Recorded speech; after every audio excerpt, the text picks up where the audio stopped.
అనగనగా ఒక ఊరిలో రంగయ్య రత్నాలు అనే దంపతులు ఉండేవారు. వారికి సీత గీత అనే ఇద్దరు కూతుర్లు కూడా ఉన్నారు.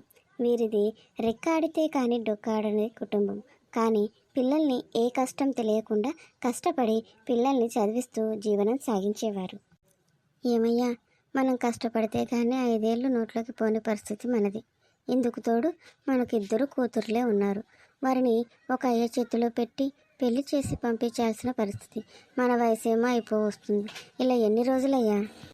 నీవేమి బాధపడికే రత్నాలు, పుట్టికిచ్చిన దేవుడే మనకు దారి చూపిస్తాడు. ఇద్దరు ఆడపిల్లలని ఎందుకు బాధపడుతున్నావే? కొడుకులున్నంత మాత్రాన వాళ్ళు పెడతారా, చూస్తున్నారా? ఇప్పటి కాలంలో ఎవరి స్వార్థం వాళ్ళు చూసుకుంటున్నారు. కానీ అమ్మ గురించి కానీ అయ్య గురించి కానీ ఆలోచించేవారు ఇక్కడ ఉన్నారే. సర్లే, ఏదైతే అది అవుతుంది. పద, ఇంటికాడ ఆడబిడ్డలు ఇద్దరే ఉన్నారు. అమ్మయ్యా. అమ్మా సీత, సీత, కొన్ని మంచినీళ్ళు తీసుకురామ్మా. ఇదిగోండి నాన్న మంచినీళ్ళు. సీత, గీత ఎక్కడ పోయింది? దానికి రేపటి నుంచి పరీక్షలు ఉన్నాయమ్మా. అందుకే తన స్నేహితురాల దగ్గరికి చదువుకోవడానికి వెళ్ళింది. సీత, ఆకలిస్తుందమ్మా, వంట చేసావా? చేశాను నాన్న, పదండి పెడతాను. వచ్చావా తల్లి? ఏ మళ్ళీ ఈరోజు ఎందుకు వచ్చావు? రేపు ఎగ్జామ్ కా ఆంటీ, అందుకే చదువుకోవడానికి వచ్చాను. ఏ చదువుకోవడానికి మీ ఇంట్లో బుక్స్ లేవా? అంటే అది ఆంటీ, తీరుగా వచ్చిన బుక్స్లతోటి చదవడం, పాస్ అవ్వడం, ఇంకేం ఖర్చులుంటాయి? అయినా మీకు లేనప్పుడు చదవడం ఎందుకమ్మా? ఏ ఇంట్లో ఉన్న పని చేసుకొని బతకొచ్చు కదా. చదివింది చాలు కానీ వెళ్ళు. ఏ స్వీటీ, మళ్ళీ ఒకసారి ఆ గీతతో కనిపించావంటే కాళ్ళు విరగొడతాను. ఏమైంది గీత, అలా బాధపడుతున్నావు? మనకే ఎందుకక్క ఎన్ని కష్టాలు. అసలు ఆ స్వీటీ వాళ్ళ మమ్మీ అయితే ఎలా మాట్లాడిందో తెలుసా? నాకు చాలా ఏడుపు వచ్చింది. బాధపడకు గీత, ఎవరో ఏమో అన్నారని చెప్పి ఆలోచించుకుంటూ కూర్చుంటే పని కాదు. మనం ఏదైనా సాధించాలనుకుంటే పట్టుదల ఉండాలి. సహనం, ఓర్పు ఇవన్నీ మనకు అవసరమే. పేదరికం అనేది చదువుకి ఎప్పుడు అడ్డు కాదు. నువ్వు పట్టుదలతో ఉండు. తప్పకుండా చదివి నీవనుకున్నది సాధించు. అది సాధించాక అందరూ నీ దగ్గరికే వస్తారు. అలాగే అక్క, ఎవరు ఏమో అన్నారని చెప్పి నేను బాధపడుకుంటూ కూర్చోను. తప్పకుండా చదువుతాను. చదివి నేను అనుకున్నది సాధిస్తాను.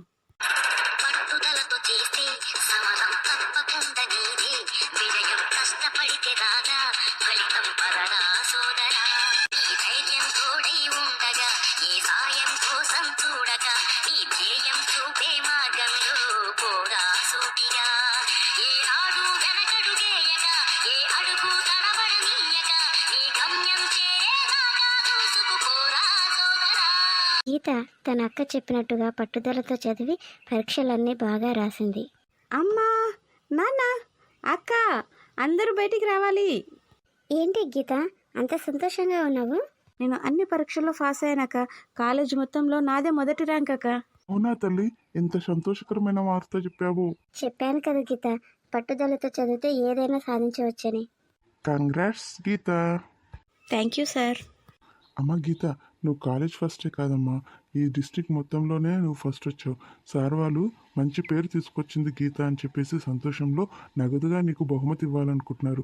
ఈరోజు ఒక సభ ఏర్పాటు చేస్తున్నారు కాబట్టి నువ్వు తప్పకుండా కాలేజ్కి మీ ఫ్యామిలీతో పాటు రావాలి. అర్థమైందా? అలాగే sir, thank you sir. Congrats Geetha, నాకు చాలా సంతోషంగా ఉంది. నేను డిస్ట్రిక్ట్ ఫస్ట్ వచ్చానంట నాన్న. చాలా సంతోషం తల్లి, మా కష్టానికి ఫలితాన్ని దక్కించావు తల్లి. చూసారుగా పట్టుదలతో గీత ఎంత సాధించిందో. అందుకే అంటారు, మనిషిలో ఉండాల్సింది పట్టుదల. తన మీద తనకు నమ్మకం, ఓర్పు, సహనం ఇవన్నీ ఉంటేనే ఏదైనా సాధిస్తాము. హాయ్ ఫ్రెండ్, స్టోరీ నచ్చితే లైక్ చేసి సబ్స్క్రైబ్ చేసుకోండి. మీ ప్రోత్సాహంతో మరిన్ని మంచి స్టోరీస్తో మీ ముందుకు వస్తాను. బాయ్.